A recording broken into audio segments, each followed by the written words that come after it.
38 pesos naman ang regular milled rice na nakita ni RH52 Edniel Parosa. Pababaan na ngayon yan, ha? Pababaan na. Mas magaling yung lolo ko. Saan ba yan? 38 pesos na yan. 52 Edniel Parosa. Coming Edniel! Parang spaghetti pa lang bigas dito sa Eastern Metro, Jared Anthony. Ayos. Hindi galing sa NFA, hindi rin galing sa Kadiwa.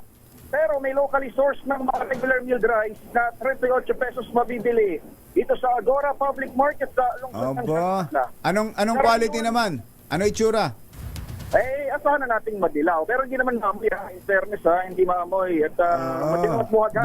Durog. Mga bigas na ito, durog. Pero itong palengking ito, itong Agora na to, Jared Anthony, palibhasa maliit lang, medyo mahal ng kaunti yung mura kumpara sa iba. Kasi kahapon sa Marikina, may 35 pesos na tayong nakita. Dito, 38 yung pinakamura. Medyo madilaw nga lang dahil inaasahan. Pero mas mataas ng 3 piso diyan sa Agogo. Agora.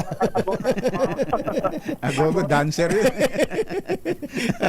Yung sa Marikina, hindi rin yung NFA o Rice for All Rice ng DA. Sadyang ang lumilitaw sa ating mga nakausap mula kahapon hanggang ngayon, mayroon naman palang pwedeng pagkunan ng mas murang bigas. Saan daw nila kinukuha yan? Area. Bulacan ang sinasabi dito sa parehas sa palengke, sa Marikina, dito sa Agora, sa San Juan, Bulacan area at iba pa dito sa Luzon. Sadyang takot lang pala yung ibang magbenta ng bigas sa mas mura dahil wala raw naghahanap masyado ng ganitong kalidad ng bigas. Kaya asahan nyo kung maghahanap tayo ng 38 o 35, ilan lang yan sa mga napagit na palengke. Pero yung mga imported rice dyan, Edniel, magkano?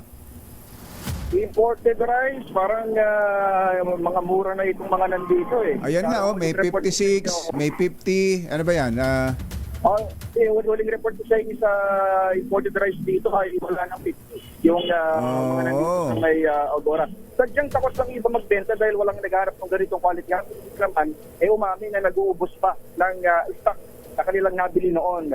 Samantala, labas po rito sa Agora Public Market, kausap natin si Mayor Francis Zamora. Ang sinasabi niya, oras na makakuha sila ng bigas mula FA, hindi nila ito papatungan ng presyo. Ibig sabihin, kung mabibili nila ito, kung totoo mang 33. Oo, LGU na raw ang sasalo ng logistics. Mainam yan. Oo. Paano nila ibebenta? Saan nila ibebenta? Ayun na, so sasabihin, hindi nila dito ibabagsak sa Agora. Saan? Ibenta nila sa City Hall at mga barangay. Yan ang binabanggit ng pamahalang lungsod ng San Juan. Sa City Hall ng San Juan or sa mga barangay hall. Yan. Kaya lang, baka maakusahan sila dyan ng vote buying.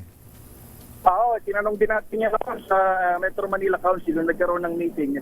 At natawa na nga lang din itong mga mayor at sabi nga natin wala namang mga kalaban itong mga ito halos dito sa 2025 midterm elections. So ito, to be specific San Juan, mukha namang hindi ganun kalakas yung sinasabi nila, mukha namang wala silang kalaban. Kaya wala mukhang mas maganda na barangay, wag na sa City Hall.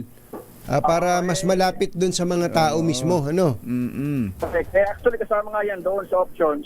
At least may ibang alternative hindi lang dito sa palengke kung ating mga San Juaneño o iba pang mga syudad dito sa Eastern Metro Manila nagbabalak yung kanilang na bumili ng NFA rice. Tama kayo. Dapat maghanap din ng ibang lugar kung saan naibababa itong mga ganitong klase ng bigas. So yan ang sitwasyon dito. Normally may rice for all dito sa gilid ng Agora pero ngayon medyo wala pa tayong nakikita. Pero at least mayroon ng mas murang bigas. Hindi na pala kailangan ng NFA at rice for all. Kaya naman palang humugot na puntahan itong ating mga negosyante. Ito si Edniel Parosa, nagulat para sa DJ Ray. Una sa Pilipinas, una sa Pilipino. Thank you, Edniel!